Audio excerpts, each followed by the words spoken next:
arrivé à Saint-Malo, il y a beaucoup de gens, beaucoup de questions, beaucoup d'interviews, ça enchaîne pas mal et c'est un moment de festif, de joie, de bonne humeur. C'est un mélange entre la Bretagne, la Guadeloupe. C'est vraiment des beaux moments, quoi. C'est un partage avec l'équipe. C'est génial, quoi. Et cette fois-ci, je trouve que j'ai quand même assez bien réussi à me protéger en fait de tout ça pour me concentrer sur la nave, quoi. On est toujours dans ce régime de sud-sud-ouest avec des vents autour de 35 à 38 nœuds en moyenne et ces très fortes rafales. Le briefing du départ qui était quand même assez incroyable. On s'est retrouvés dans une grande salle. Tous les coureurs, là, on était plus de 120 coureurs dans la salle.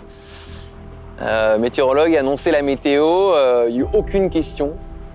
Ce qui est très rare dans la course au large. Généralement, les gens essaient d'échanger et en fait, tout le monde savait qu'on allait au casse-pipe, quoi.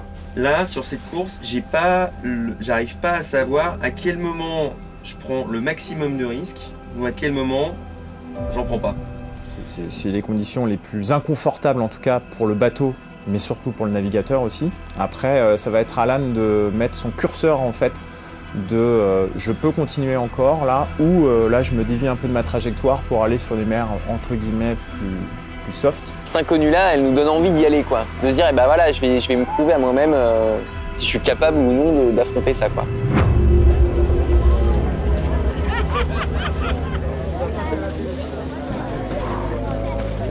Départ ponton, c'est toujours très, comment dire, prenant, quoi. Il y a tous les proches qui sont là, il y a cet engouement, quoi. Et puis, il y avait beaucoup de gens qui étaient là il y a 4 ans, quoi.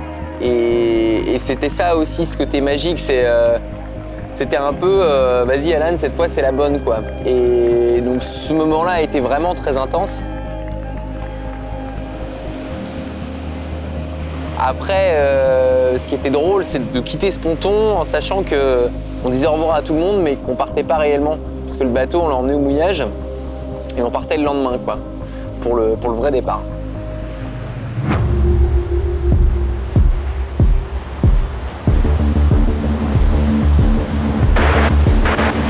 4, 3, sable.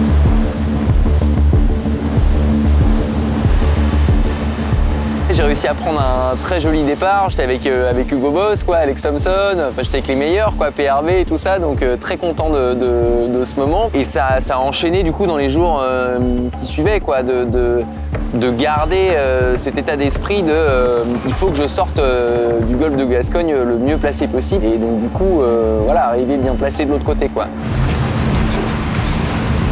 J'ai passé une journée un peu difficile, hein, cette première journée de la route du Rhum. La mer est dégueulasse. On est 4e de la route du Rhum, là. Alors ça, j'aurais jamais imaginé pouvoir faire ça, quoi. On est au top! Wouhou!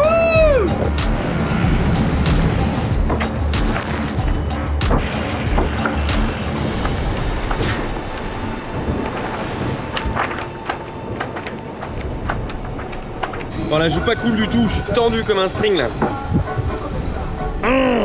Devant ils ont de l'air, moi j'en ai pas. Putain, ils se sont échappés, quoi.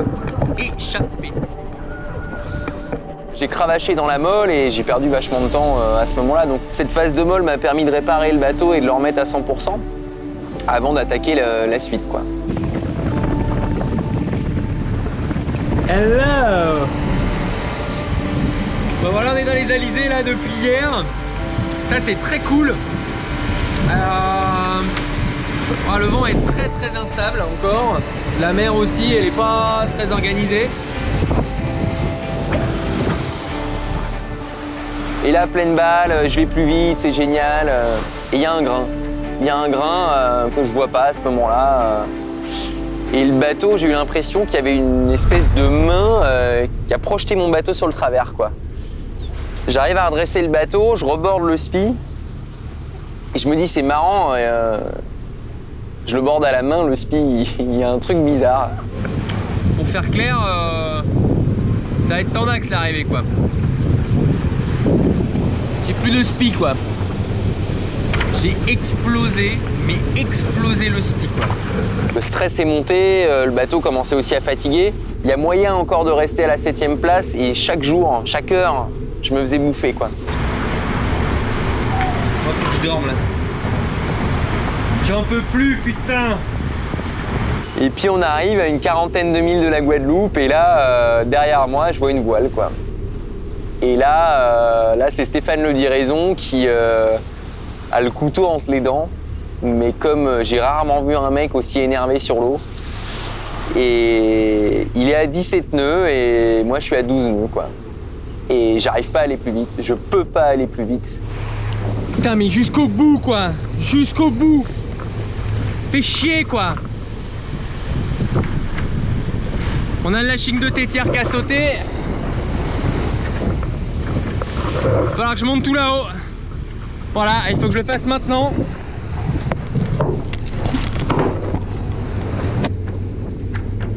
Après 2 jours sans dormir, cette phase-là où on monte le poids de son corps jusqu'en haut du mât, à se faire fracasser contre le mât, à souffrir, quoi. Là, je vais crever, quoi.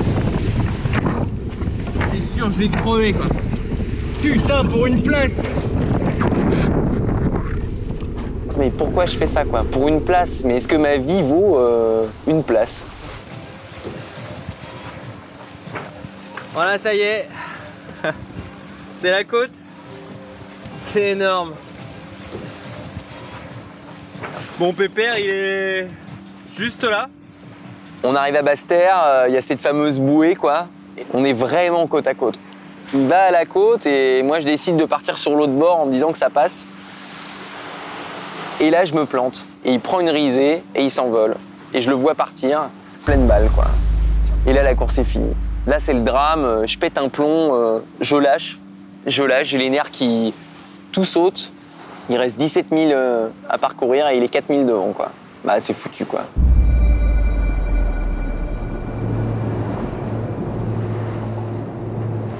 Et il rate un virement. Il rate son dernier virement de bord. Et là, il y a un grain qui arrive et je me dis, mais c'est là, quoi. Et en fait, au lieu de réduire la voilure comme tout le monde, je renvoie de la toile, quoi. J'ouvre mes voiles en grand, ça phaseille, c'est une catastrophe, ça ressemble à rien sur l'eau, mais par contre, je vais 3 nœuds plus vite que lui, quoi. Et 3 nœuds sur 10 000, je le bouffe.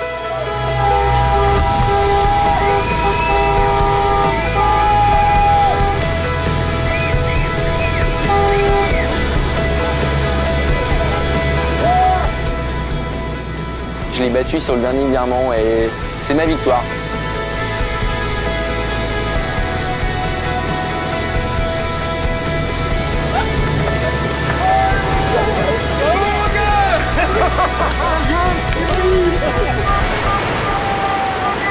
Et cette course-là, j'ai tapé dedans, quoi.